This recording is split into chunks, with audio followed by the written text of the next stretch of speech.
Namaskar, dear colleagues and friends. Welcome to this Swayam Prabha live session. Today is the sixth day and the final day of the live session for this particular batch. That is the batch number 8.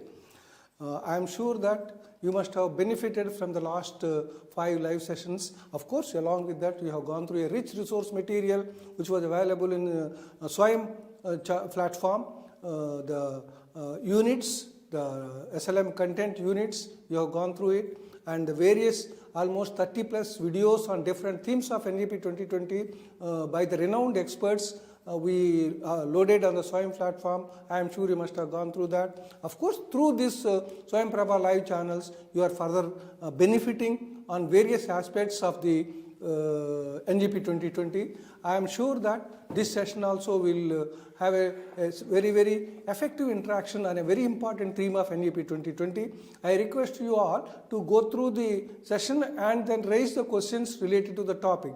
Today's topic is NEP 2020 Institutional Development Plan. I think you must have heard it, IDP, Institutional Development Plan. I think quite a few institutions started formulating the plan.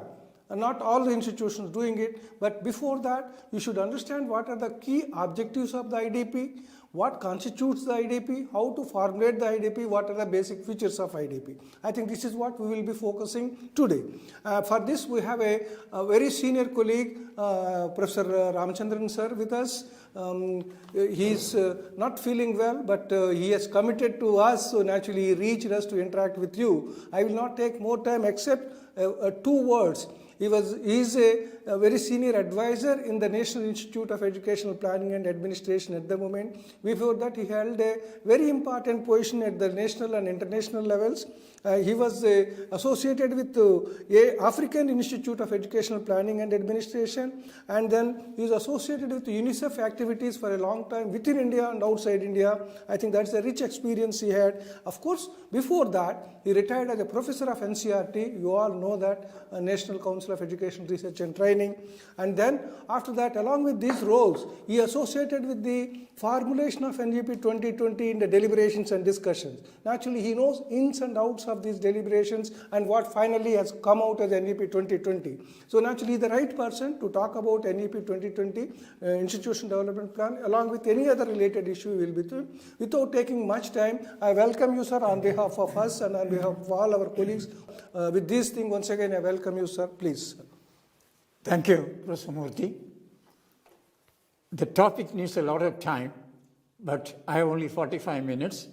So I'll try to enunciate the basic principles underlying the Institutional Development Plan. One of the important recommendations of NEP 2020 is the development of an institutional plan by every institution to promote what is called institutional excellence. The term Institutional Development Plan means the development of a program and program for improvement of educational programs and practices, keeping in view the resources available, likely to be available, and also the felt needs of an educational institution. That's what we refer to the process of institutional development plan. The plan is the product of this process, which gives a roadmap for the development and improvement of the educational institution. So that is a simple meaning. What does an institutional plan depict normally? Number 1, what the institution should be like, say in a span of 10 years, 15 years, 20 years, and so on. That means, what is the vision of an educational institution? Second is what you call, how do we reach these objectives, goals? what are the goals we should pursue? And third element is, how do we reach these goals and objectives? That means strategies.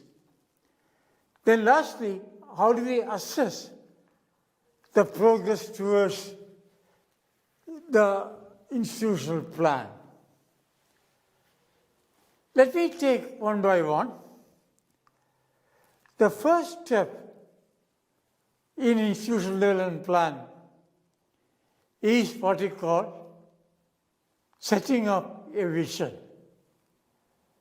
A vision means what the institution should be like in about 10 years' time.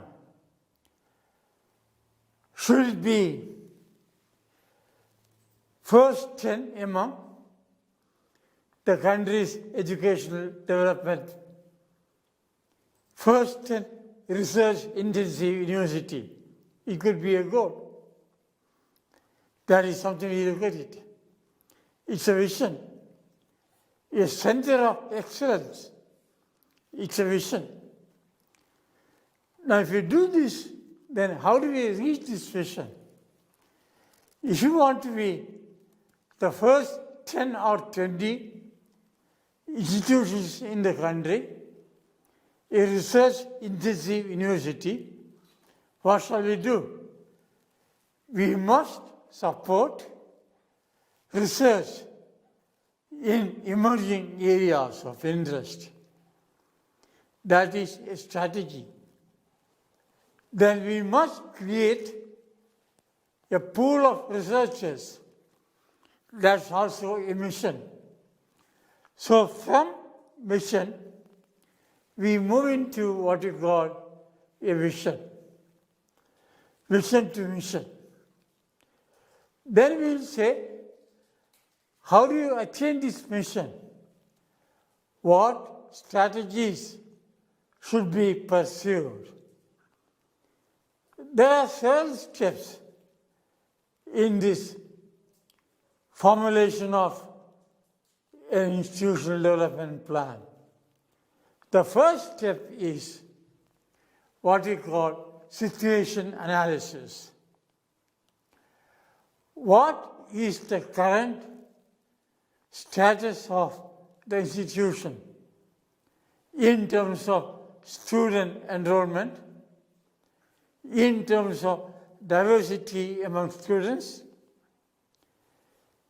in terms of student completion rate, in terms of student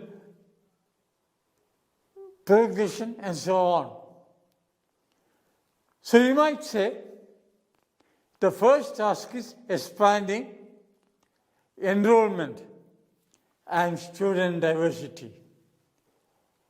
That comes through the situation analysis, where we are now and where we should be. That is the first part of an institutional development plan. Then we might say, how do we expand enrollment? As you are aware, the National Education Policy wants a gross enrollment ratio of 50% by 2030. Currently, we are about 27-28%. Can we enhance this to 50% during the next 10 years?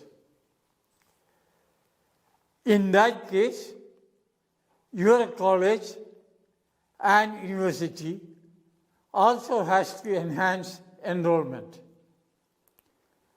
With the diversity, students from all states, if possible, students from all socio-economic language background, how we can enhance diversity. How do we do it? Number one, can we enhance what we call the intake of students within our university or college?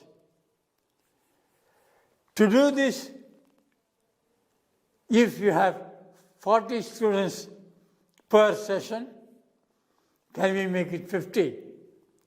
Without sacrificing the student-faculty ratio. If we increase, we may need more faculty as well. Don't compromise on faculty-student ratio, 1:40 and so on. Then, second, to enhance enrollment, we may have to start new programs. How many new programs should we start? If we have 20 programs now, can we make it 30 by 2030? New programs in new fields. These will help enhance the enrollment intake and enrollment in our institutions. This is done through a situation analysis, both within institution and outside. Like for instance, you will assess how many staff you have now, how many more you need. This will be a part. How many programs you have now, how we can increase the number of programs from 20 to 30 programs during next 10 years, and so on. Then, next question comes, if you have increased programs, how many courses we should increase? New courses may have to be started, and so on. This is done through a situation analysis of current financial availability, what is likely to be available during next 10 years, and so on. So this is what we call internal situation analysis. Then we undertake what we call analysis of external situation. Like for instance, NEP-2020 itself is an external variable. We have to adjust our programs to make it relevant to the NEP recommendations. This is an external variable. Second, now learning doesn't take place only through face-to-face or only online. A lot of learning can be taken place through a hybrid mode as we do now. This is an external environment analysis. How we can reduce the digital gap, the digital divide, if we want to pursue online learning. This is an analysis to be done. Next analysis is that technology use and integration. That was not the case 10 years ago. Now technology use in teaching learning process is emerging to be an important aspect. This is one. Another external use is the way technology progresses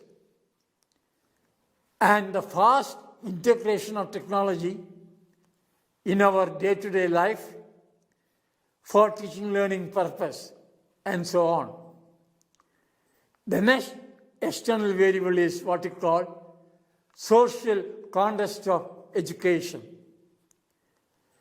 How do we address or how do we honor student diversity? Many students at the postgraduate level are now first-generation learners. How can we meet the demands of the first-generation learners? By making personalized learning. by using technology to make it personalized, and so on.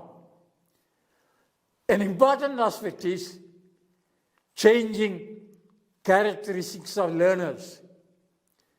The kind of learners we have in the college, university, is not the kind we had 30 years ago.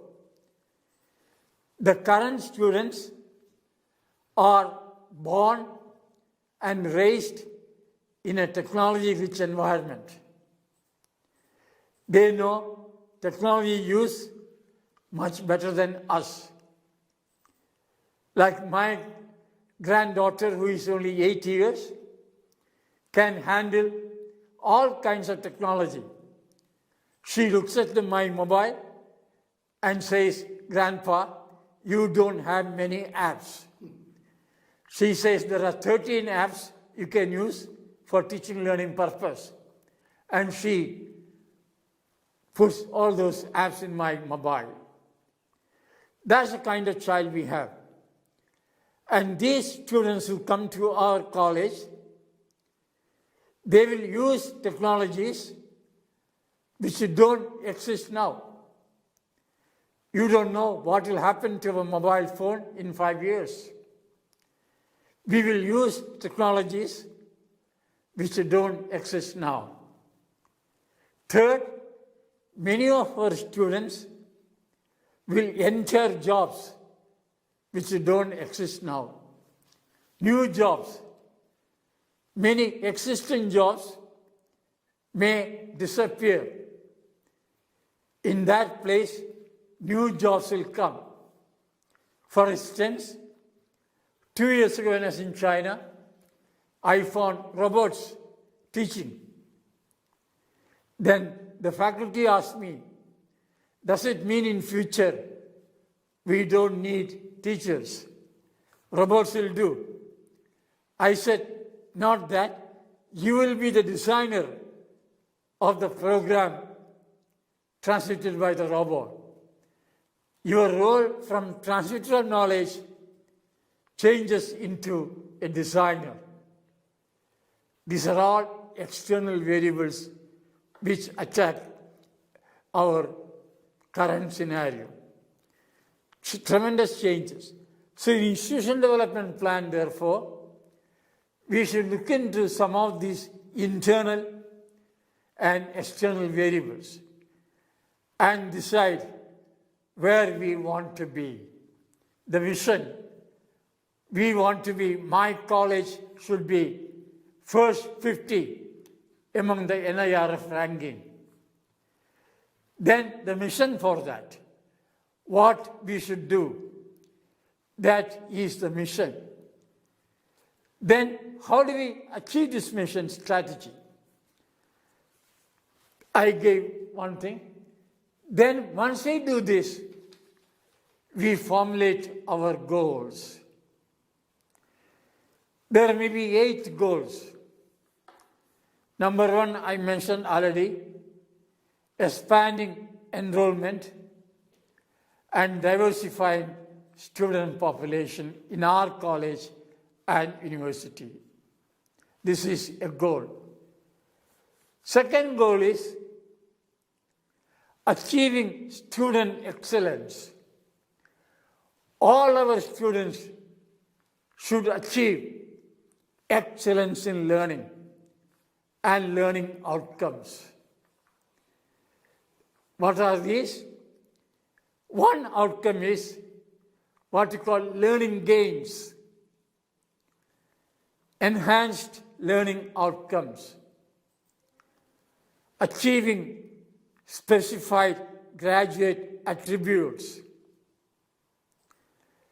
Like I used to give an example, what could be the graduate attributes? I always give an example of an example from industrial and organizational psychology, which says something like this. Once in a company in the United States, a machine went out of order. The chief executive officer of the company called a few engineers. They could not find out what went wrong and how it can make again the machine functional. Then came an ordinary mechanic. The mechanic touched the machine at different places, and he found the problem was the machine was jammed a few places. He asked the CEO, "May I have a hammer?" He was given a hammer, and he hit the machine 3 places. The machine started functioning. He went back and sent a bill, payment bill, for $1,000. The company CEO said, "For hitting 3 times, you are charging $1,000, too much." He replied, "Sir, for hitting 3 times, I charge only $30, $10 per hit. $970 I charge to find out where exactly I should hit. Finding out where exactly to hit is more important for solving a real life problem." That means one of the attributes of a student now is a problem solver. All our students, by the time they complete undergraduate program, should be a problem solver in a real life situation. This is one attribute of a graduate. This is student excellence. Second, critical thinking. If you are a student of economics, can you analyze the budget proposals by central or state governments? Can we critically analyze that and say this budget is growth-oriented, this budget is job-oriented or not job-oriented, and so on? This is what we call critical thinking, critical analysis. Can we create critical thinkers through our studies? Third, can we create a creative thinker, an innovator? If you ask your students to prepare again the logo of your university or a college, you will get 100 logos. No single answer. You will get 100 logos according to their creativity. This is an example of what we call creative thinking. Then can we create team players? Can they work in teams? Can they complete group project? And so on. Ability to work in teams, that is a graduate attribute. Can we create skilled communicator who can communicate well in both oral and written form, who can listen to arguments very well, speak fluently? That is a graduate attribute. Then digitally skilled and literate. Every one of us ought to be digitally literate and skilled. Can we create this attribute amongst all our graduates? Ethical and moral reasoning. Can we explain our performance in terms of ethical and moral reasoning term? What are we doing? Is it ethically correct? We do sometimes plagiarism, prepare a report. When we analyze it ethically, we might say it is not good. We must pursue original thinking. Is it morally correct? We are doing something which destroys the environment. Environmental protection, how do you perceive it? That's an issue morally. Value-based thinking, it's a moral thing. So it is not only achieving A++ in our exams, but also what we do. Is it ethically and morally sound? These are all what we call graduate attributes. In addition to this, we also need students who has coherent understanding, knowledge and understanding of a disciplinary or interdisciplinary areas. Can they see the linkages between different areas of learning? If you are an economics student, what is the linkage between microeconomics, macroeconomics, econometrics, and so on? If you are a student of chemistry, what is the linkage between physical chemistry, inorganic chemistry, organic chemistry, pharmaceutical chemistry, and so on? This is one aspect of disciplinary or interdisciplinary area of learning. Second, we must have procedural knowledge. You are a student of chemistry. You want to be an assistant professor of chemistry. What knowledge it requires? You are a student of civil engineering. What knowledge you require to build a house, to build a bridge? This is what we call procedural knowledge. Third, skills required to practice the procedural knowledge. Can you have the skills to build a house, to build a bridge, and so on, to be an assistant professor, to be a scientist, to be an economist, and so on, the skill orientation.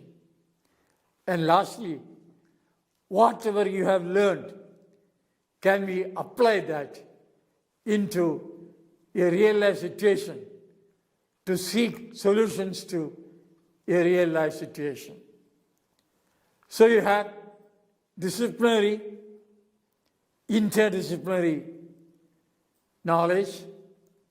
You also have what you call generic learning outcomes, graduate attributes, like a problem solver, a critical thinker, a creative thinker, a skilled communicator, and so on.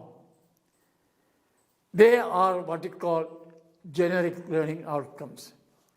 So when we say student excellence, it means a student who has gained in knowledge, who has gained in terms of generic learning outcomes, who has acquired and are capable of demonstrating these generic learning outcomes, and so on. This is what we mean by saying student excellence. The next element of that is, how many of our students can go for higher studies after undergraduate? How many go to master's program? How many go to PhD after completing master's, and so on? Next element is entry into jobs.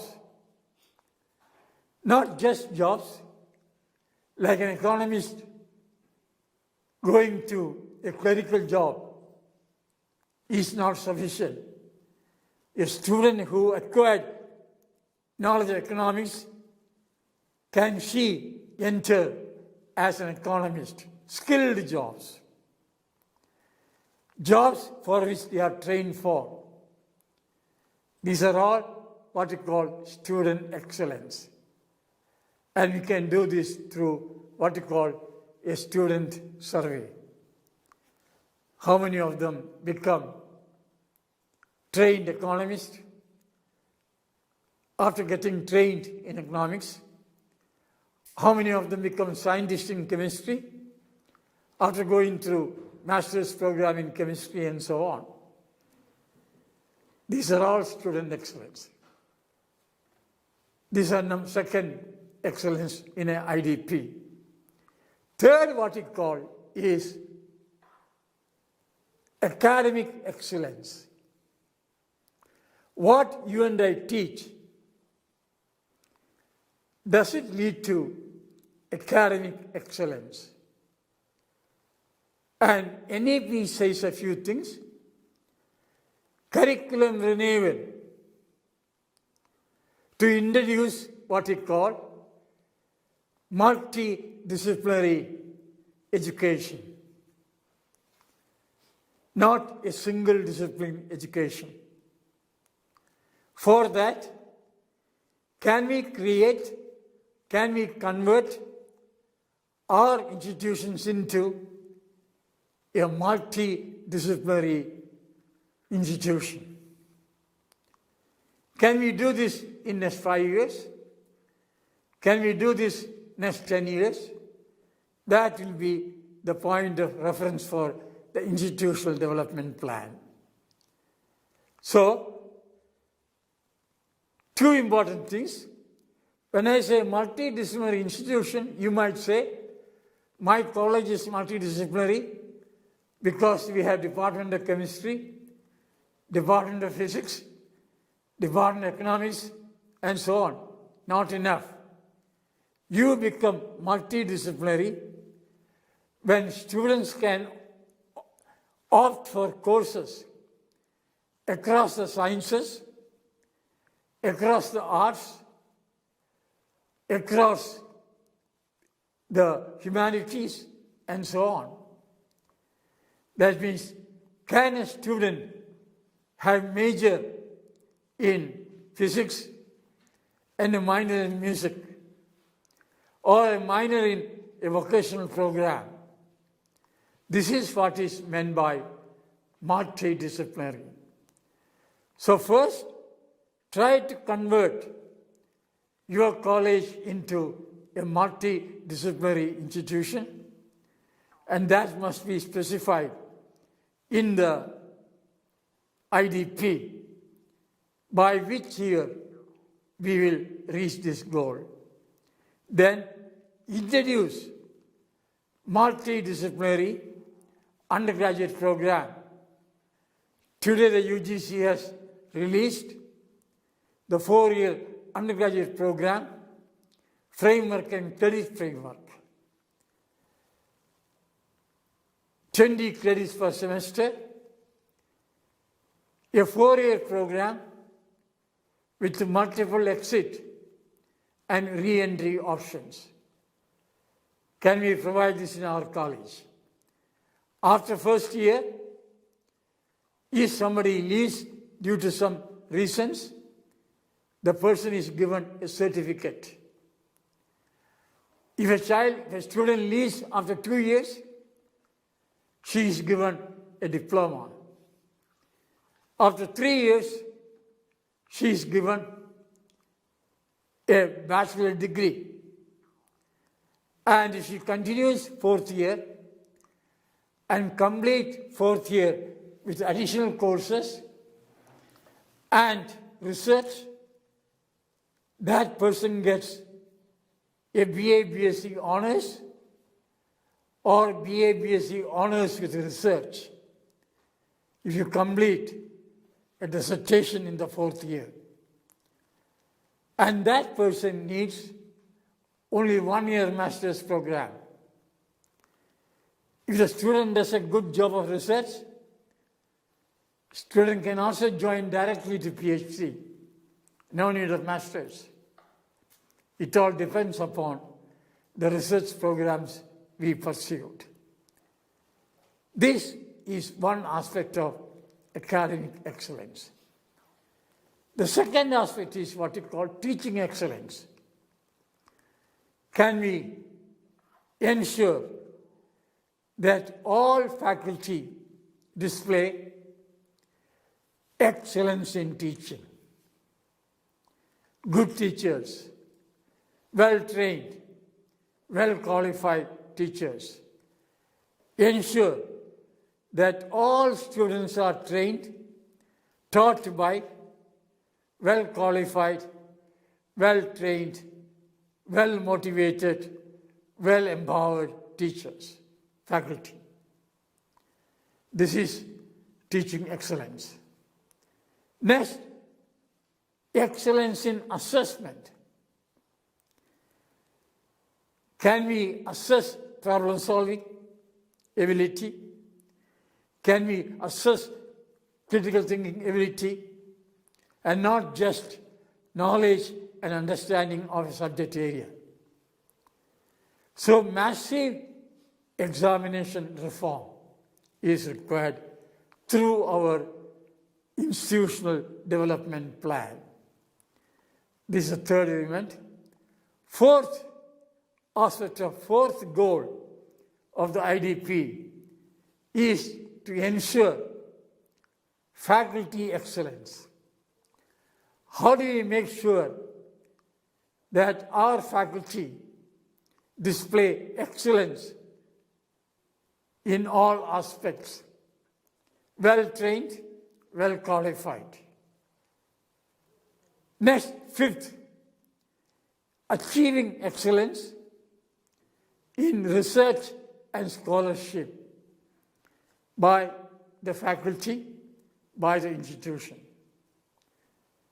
That means everyone does socially relevant and also fundamental research to expand the knowledge base through the creation of new knowledge and achieve excellence in research and scholarship.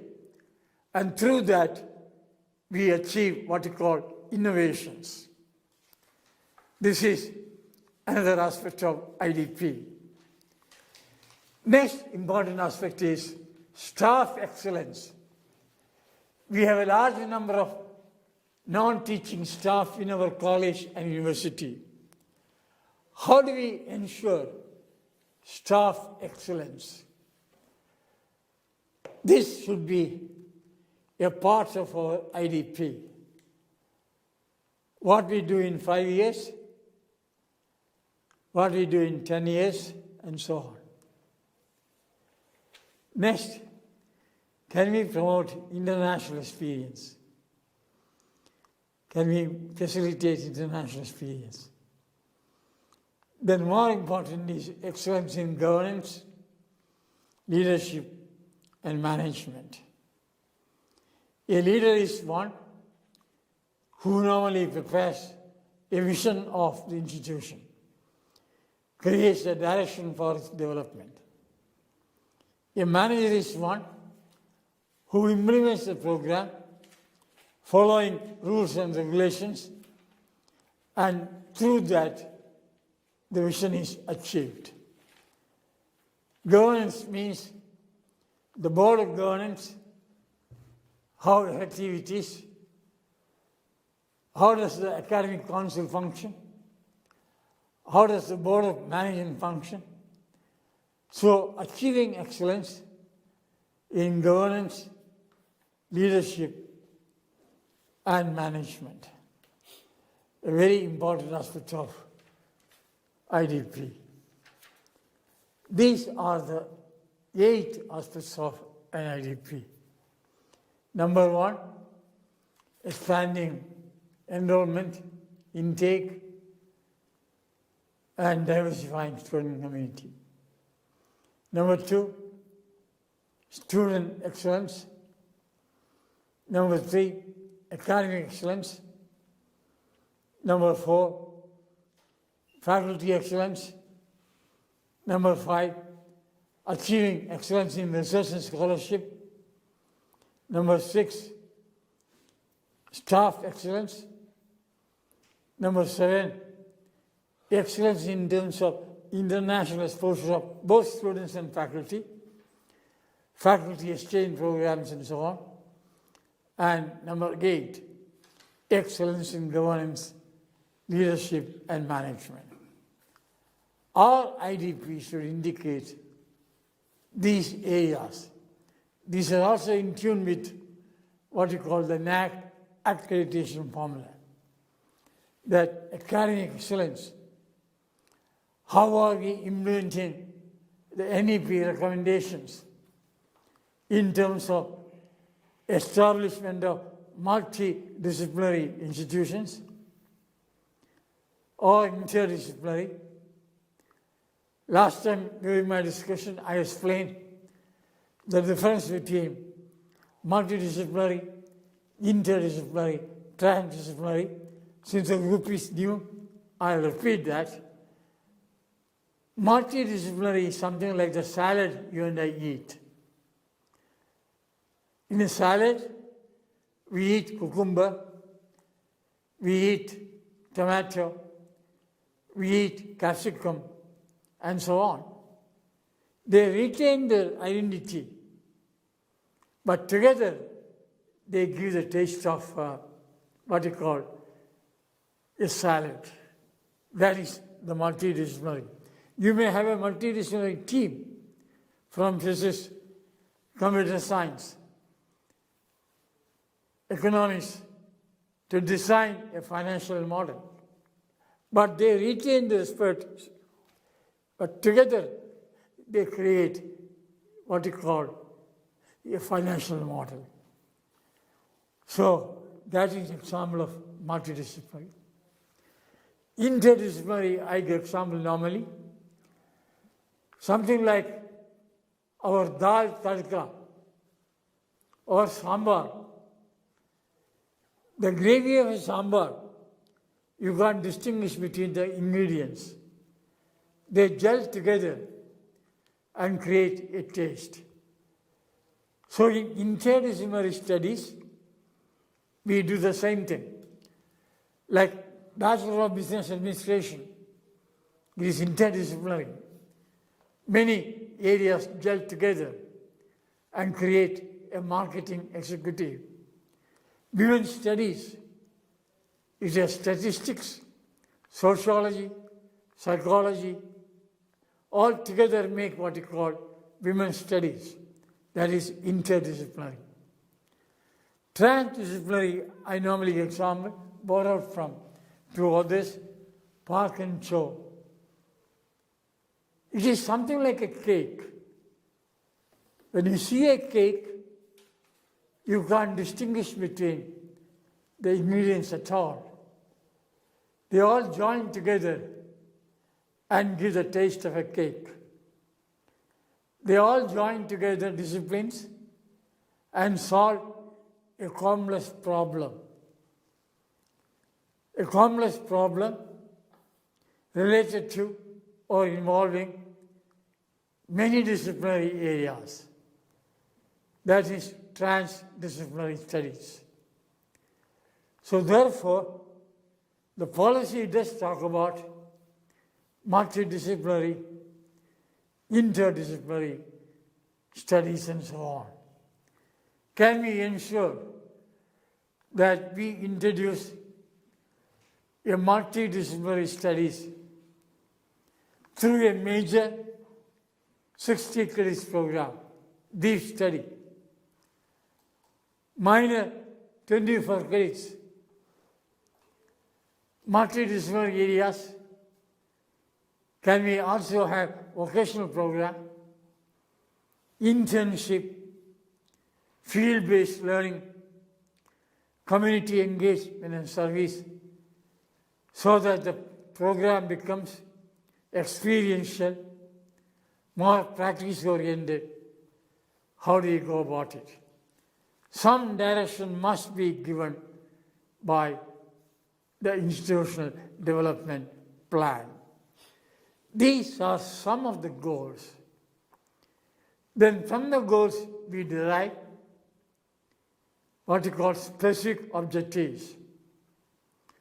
I want to increase the enrollment in our college by 25% by 25-26, by 50% by 2029-30, very specific, increase by 25% by 25 or 26, 30% or 50% by 2030, and so on. These are specific objectives.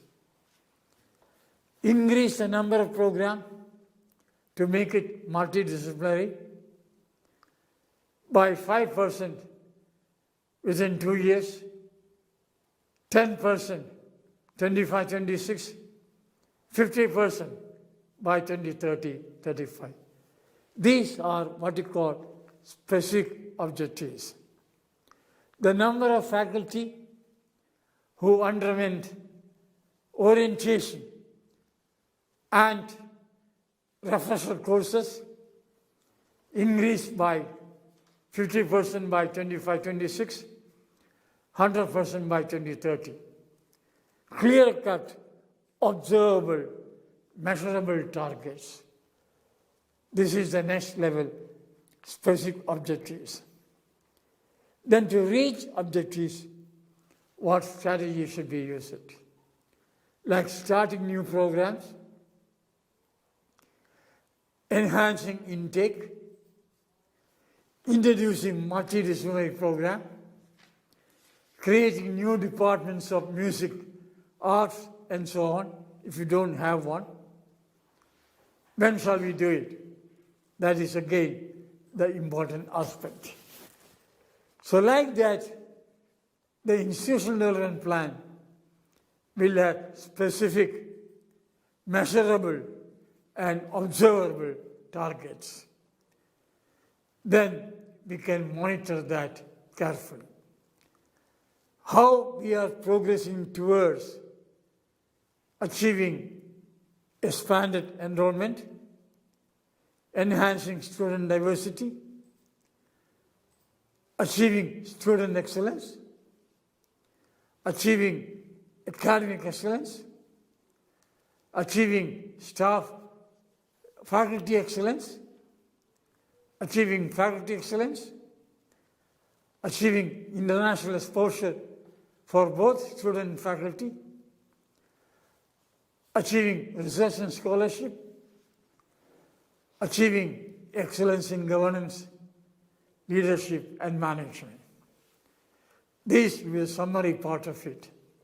I'll stop at this stage. I will invite questions from you now. Thank you, sir.